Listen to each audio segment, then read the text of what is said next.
just get settled here. Sorry. Okay, good afternoon, everyone. I just have a few items to pass along at the top, and then I'd be happy to take your questions. So first, I just want to say that our heartfelt condolences go out to the people of Hawaii and the community there. As of this morning, U.S. Army Pacific, as the Theater Joint Force Land Component Command, the organization designated by the commander of U.S. Indo-Pacific Command as the headquarters to oversee all defense support to civilian authorities in the Pacific, is executing 6 approved mission assignments from FEMA. These assignments include inter-island air and sea transportation for the movement of cargo, personnel, supplies, and equipment, setting up a defense coordinating element office, including liaison officers, use of Schofield barracks to support facilities for billeting, life support, and hygiene facilities for federal emergency responders, standby for aerial fire suppression, strategic transportation of personnel and or cargo, and setting up additional staging areas on Maui and Oahu. Additionally, Secretary Austin has designated Army National Guard Brigadier General Stephen Logan as the dual status commander of the Joint Task Force 5-0. Joint Task Force 5-0 will synchronize all DoD support to operations. United States Army Pacific has deployed a deputy dual status commander forward to embed with the JTF 5-0 with the Hawaii National Guard on Maui. The Hawaii National Guard has activated approximately 258 Army National Guard and Air National Guard personnel on state active duty. This includes liaison support to the Hawaii Emergency Management Agency, command and control elements, and support to local law enforcement. The U.S. Army Corps of Engineers are currently managing 2 operational FEMA mission assignments for debris removal and temporary power. The Corps currently has 27 personnel deployed, a mix of both active duty and civilians, as well as 14 personnel providing virtual reach-back support from off-site locations. In addition, the Army Corps of Engineers has 41 contractor personnel deployed to the scene. Our Coast Guard partners have shifted their focus of their response to minimizing maritime environmental impacts while remaining ready to respond to any new reports of individuals in the water. Coast Guard Maritime Safety and Security Team Honolulu and the Coast Guard National Strike Force have established a safety zone extending 1 nautical mile seaward from the shoreline and deployed pollution response teams and equipment to affected locations, to include a 100-foot boom placed at the mouth of Lahaina Harbor to contain any potentially hazardous contaminants and material. In total, approximately 140 Coast Guard men and women are currently assisting with response efforts in Maui. And of course, moving forward, the department and the JTF 5-0 will continue to work closely with state officials, FEMA, and other supporting agencies to support the people of Hawaii in response to this incredibly terrible disaster. Separately, as an update to our response following the volcano eruption in Papua New Guinea, the amphibious assault ship USS America and the 31st Marine Expeditionary Unit have supported U.S. government efforts for foreign disaster relief in Bougainville at the request of the government of Papua New Guinea in consultation with the autonomous Bougainville government. Over the course of the 10-day humanitarian assistance operation, sailors and Marines sailed to the Solomon Sea and provided transport via CH-53 and MV-22 aircraft of 118 pallets, almost 35 tons of disaster relief and supplies to remote aid centers. The team also provided sailors and Marines to assist in loading and unloading supplies, demonstrating their commitment to serving as a crisis response team to the people of Bougainville.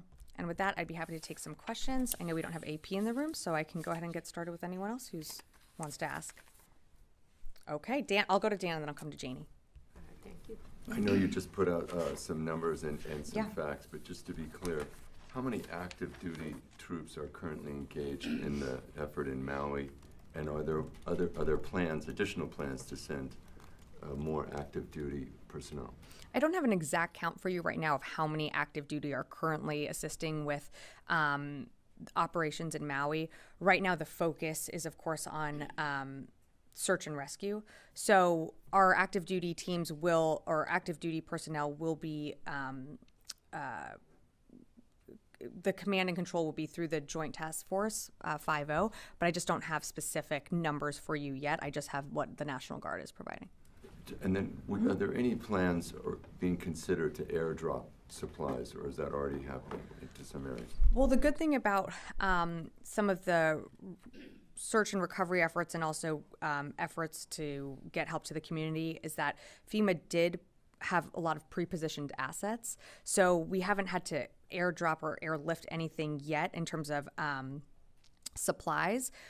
I believe in a 48-hour period, there were about 189,000 gallons dropped by Army National Guard air crews to help with firefighting efforts. But we will, as I mentioned at the top, we will be conducting one of the assignments that approved assignments that we are doing with FEMA is conducting inter-island air and sea transportation. So for the movement of cargo, if there needs to be, more bottled water brought in, additional personnel and supplies and equipment, we'll be providing that. Janie. Thank you, Sabrina. I have two questions. North Korean leader Kim Jong-un recently visited their military tank unit and ordered offensive war preparations. What is the U.S. reaction to this? So we've been very clear about the threat posed by North Korea, and we've been very clear in our defense to South Korea and Japan and our commitment to the region in order to ensure stability. We're going to continue to work with South Korea and Japan to address the threats posed by DPRK, but I just don't have anything more additional to provide on that specific visit that you mentioned.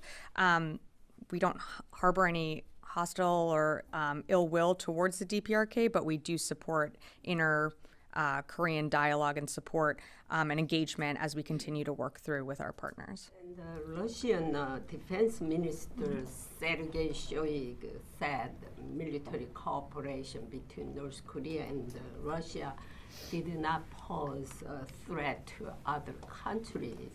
How can you comment on this? I'm sorry, and who did you cite saying that? The Russian Defense Minister. So I wouldn't be able to speak on behalf of Russia, but from our standpoint, of course, any aid that North Korea or any country gives to Russia is continuing an unjust and unprovoked war within Ukraine. So we've been very clear about our position. We've made concerns to other countries that want to provide support to Russia that, we certainly discourage that. I think what's important is that we are going to continue our support for Ukraine, as you've heard the president say, for as long as it takes, and I'll just leave it at that. Great. Hey, Brandy. Hi, Sabrina. Can you share an assessment so far of the impacts the wildfires have had on DoD's Maui High Performance Computing Center and the associated powerful supercomputing assets there? What's the status operationally of that resource?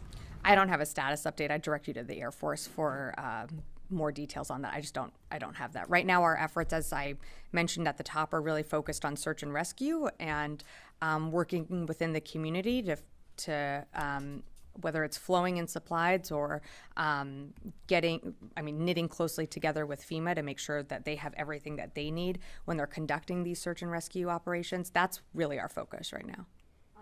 A follow-up on that and then a separate question, or maybe take the question for me because the Air Force doesn't run that supercomputing center. It's the Defense Supercomputing Resource Center in Maui. It's associated with the Air Force, but that's a question for OSD.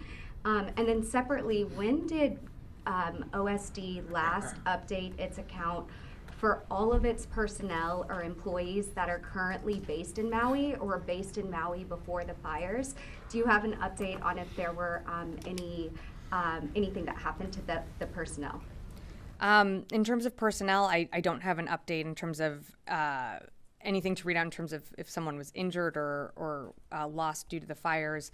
That's something that I would direct you more to Indo-Pacific Command to address, but I don't have any specific numbers on personnel impacted. And I would again direct you to the Air Force on that one. That's not an OSD question. I would still direct you there and I'm not going to take it.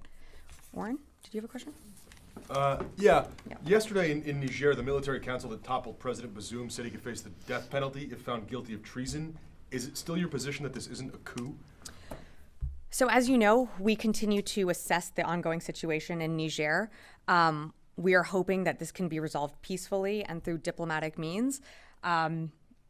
we've come very close to say again that this is an attempted coup. I think by all means, from State Department, from DOD, from other levels of government, we are trying to work through this in a peaceful manner. As you know, Niger is quite a critical partner to us in the region, and so we are hopeful that we can resolve this in a diplomatic way. But why does it seem like you're almost bending over backwards not to call it a coup? And we've seen France, the EU, and ECOWAS just come out and call it what it appears to be. Well, again, I mean, I think we've been very clear that it certainly looks like an attempted coup here. We have assets and interests in the region, and our main priority is protecting those interests and protecting those of our allies. So a designation like what you're suggesting certainly changes what we'd be able to do in the region and how we'd be able to partner with Nigerian military. As you are well aware, we've conducted training with the Nigerian military. We conduct counter or CT operations from there. We continue to press and we continue to push for a diplomatic resolve. ECOWAS has also said that they don't want to see this end militarily. They don't want to see this an escalation in violence. They want to see this end in a diplomatic way. So we are supportive of those measures. Yeah, Laura, and then I'll go to the phones. Just to follow up on that, Sure.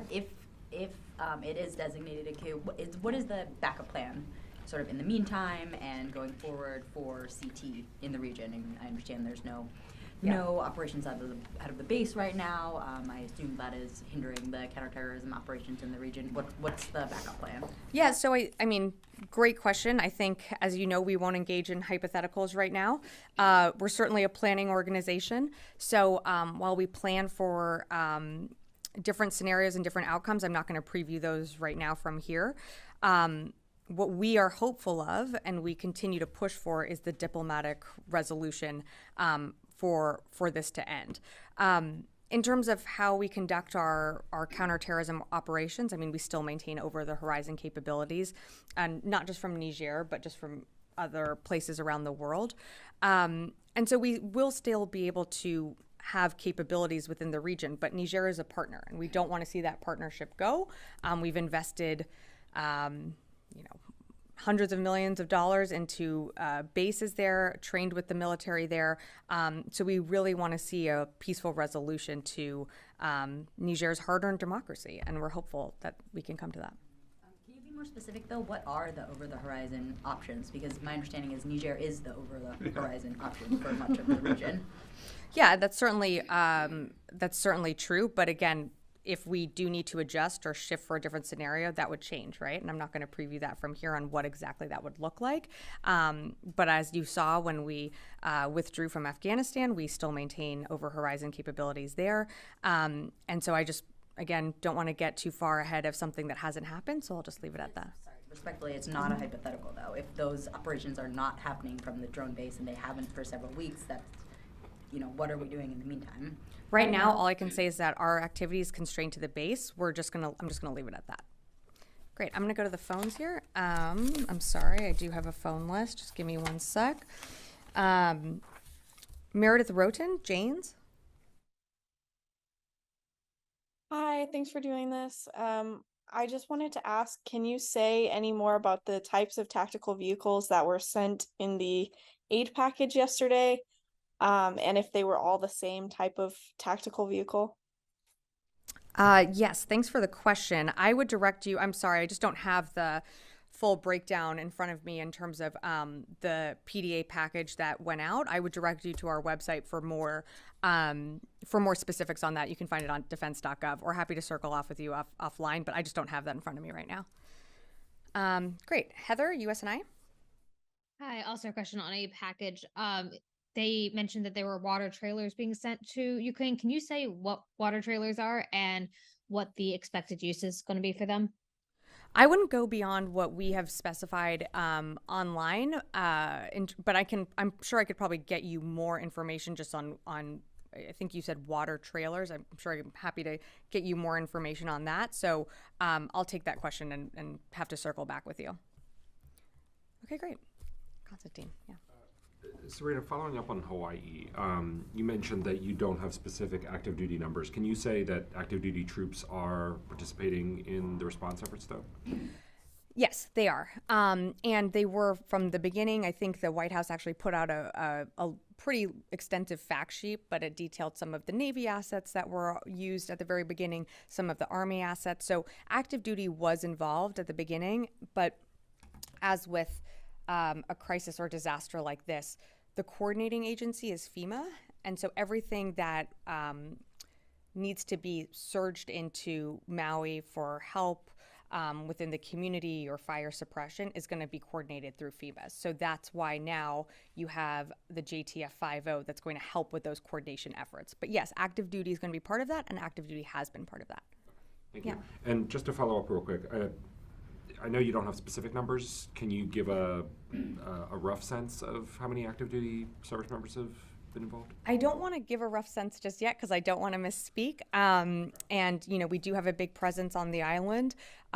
This is one of our biggest military installations, a home to many in Hawaii. And so I just don't want to get ahead of any numbers and they're going to ebb and flow as FEMA, continues to request service and support, or does not, as the fires mitigate, as there's a need for less infrastructure, whatever it is that the community needs. It's going to ebb and flow. Yeah, Liz. On Senator Tommy Tuberville's hold, is there any possibility the Pentagon would change its policy in any way to compromise with Tuberville? No. Okay, a follow-up. Yeah. Sorry, I don't mean to be flippant, but just to be more, I guess, a little bit more helpful to your question. No, we're not going to change our policy on ensuring that every single service member has equitable access to reproductive health care. If you are a service member stationed in a state that has rolled back or restricted healthcare access, you are often stationed there because you were assigned there. It is not that you chose to go there. And so a service member in Alabama deserves to have the same access to healthcare as a service member in California, as a service member stationed in Korea. And so that's what that policy does. It's not a abortion policy. The department does not have an abortion policy. We have a healthcare policy, and we have a travel policy that allows for our service members to take advantage of healthcare that should be accessible to them. So my follow-up is then, how does this end? I think you should ask Senator Tuberville. We've certainly asked him how this ends. The secretary has had, I think, 3 calls with him this year. Early on, when the department was going through how we were going to address the Dobbs decision, one of the things that we did was brief members of the SAS committee. Our team went up there, was very clear about how and why we needed to ensure that our service members all across the board have access to health care. And we were very clear with Senator Tuberville's staff about how we could do that, how we could achieve that end goal. And so we were very clear from the beginning. A few weeks ago, mid-July, our policy experts went up there and also briefed the SASC members again to give them more information on the policy. So we've been very clear. We don't have anything to negotiate with here. We continue to urge the Senate to confirm our outstanding nominees. These are nominees that have enjoyed bipartisan support in multiple administrations. So I would really pose that question to the senator. Right there in his home state, we have the Defense Missile Agency that right now is being dutifully commanded by a 1-star general, but he is filling the role of a 3-star. It's right in Senator Tuberville's backyard. He really has the power, and I would say, his party has the power to end these holds, and we would urge him to do that.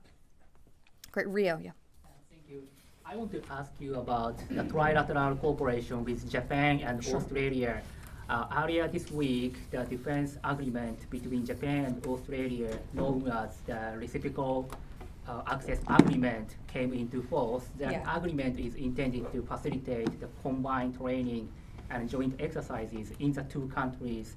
I wonder how helpful such bilateral defense arrangement would be for the U.S. to advance the trilateral defense cooperation the Secretary is working on now. Yeah, thanks for the question. I mean, in terms of the agreement between Japan and Australia, I would refer you to those countries to speak more to their own agreement. But this agreement certainly shows us, as the department, the desire for a free and open Indo-Pacific. And it's clearly one that's shared by our allies and partners. So agreements like this will help us enforce the international rule-based order and will continue to provide security and prosperity to the region. So we welcome it, but for more details, I would direct you to those two countries to speak to. Yeah, I'll go to Tom and then over to you. Hi, Sabrina. Thank you. Hi. Could you share with us some of the criteria the Pentagon has to designate a coup when it moves from attempted coup to an actual coup? What is the criteria the Pentagon uses to differentiate between an attempted coup and when it comes to coup? I ask that because Nigeria's had coups in 74, 96, 99, 2010, 2021, a coup attempt, and now this. Yeah. And so at some point in the past, the Pentagon has designated coups. And now, so what's some of the criteria, please? Thanks. Yeah, I actually would direct you to State Department more for that because they would be the ones to. Can I just actually finish, Tom, really quick? I would direct you to State Department because this is an interagency effort. We're coordinating with our State Department colleagues, with the White House on this as well. But the State Department would actually be the one, I think, to officially change a country's status or the U.S. relationship with that country, and therefore that would kick into effect the DoD's relationship. Okay, I hear what you say. However, the State Department has never used the language attempted coup in regards to the current situation as the Department of Defense has, if you have personally. So therefore, it's incumbent upon you, who's using the term, to describe how you move it from attempted coup to coup. Not the State Department, which has not uttered the word coup in any form or fashion. Appreciate the comment. Was that a question? Was there a question? So again, I think I've answered that. I'm not going to go into more details. I would, again, not going to get ahead of any decisions that this department, that the State Department, or the White House makes right now. I can tell you that our force posture has not changed in Niger. We are certainly hopeful that this is resolved in a diplomatic way. And while I appreciate your frustration, I hope you understand that we are hoping for a peaceful and a diplomatic outcome here. And if that doesn't happen, one of us will be back at this podium and would be happy to take your questions. But I'm gonna go ahead and move on. Yeah. There are reports said that the U.S. now is in talks with Turkey and Ukraine and other partners to increase the use of alternative export routes for Ukrainian grain.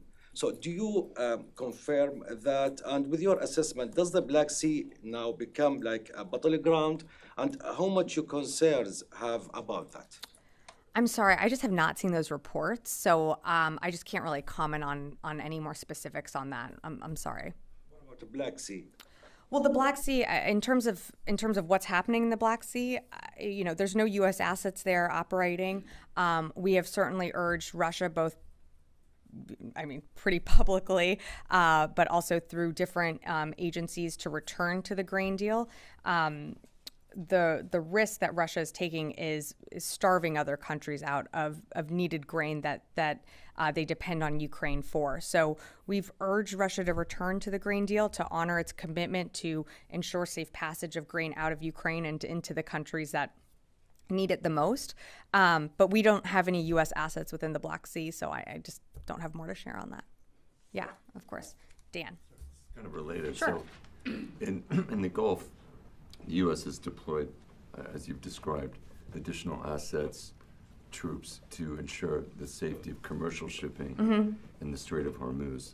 So far, have you seen a decline in kind of hostile acts or threats to commercial shipping in that region over recent weeks? Since the last incident? Or since we last positioned Marines there? Over the past several weeks. I don't have specific updates on any interactions or unsafe, unprofessional behavior, but I think the fact that we did surge in, I think it was 3,000 sailors and Marines, I think that helps serve as a deterrent. But I don't have anything to read out in terms of any actions that have been taken. So would something similar be considered for the Black Sea? Isn't the a blockade on or disruption in grain shipments really a threat to international commerce in the same way that Iranian actions in the Strait of Hormuz would be? Yeah, I don't have any decision or announcement to make on that. It's something that we continue to monitor. You know, we've been very clear we don't seek war with Russia, and that this is, you know, a fight that we are helping support Ukraine in. But at this moment, I don't have any announcements to make when it comes to the Black Sea or any secure of helping shipments move out. Sorry, one follow-up on Okay, Niger. Dan, and then I'm going to go to one last question. Okay. A different angle on Niger. So, take it. What about U.S. Defense Department consultations with the West African countries in ECOWAS? Mm-hmm. Because even though all sides are saying they want a peaceful solution, as you know, Yeah. those governments have also held out the possibility of military intervention. Is the U.S. in consultation with those countries, and have they made requests for any kind of U.S. military assistance, secondary or logistical support in any way? I'm not aware of any requests for U.S. military support, but the countries that are part of ECOWAS have all said that military intervention is a last resort. They don't want to see that happen. So we're supportive of that stance. We also don't want to see this end in military intervention. We want to see a peaceful resolution to this ending, and we certainly have not closed any doors to diplomacy. I think, you know, the State Department had a representative in the country, I want to say it was a week or two ago. So we're continuing to explore avenues of diplomacy, but, you know, and we're going to continue to explore all options that we can. Great. I'll take one last question and then we'll wrap it up. Thanks, Sabrina. It's been 2 years since the Taliban returned to power and the U.S. withdrew from Afghanistan. So I wanted to ask if you can provide any update on the $7 billion worth of U.S. weapons and equipment left in Afghanistan. And can you share where we've seen these weapons in the region as well?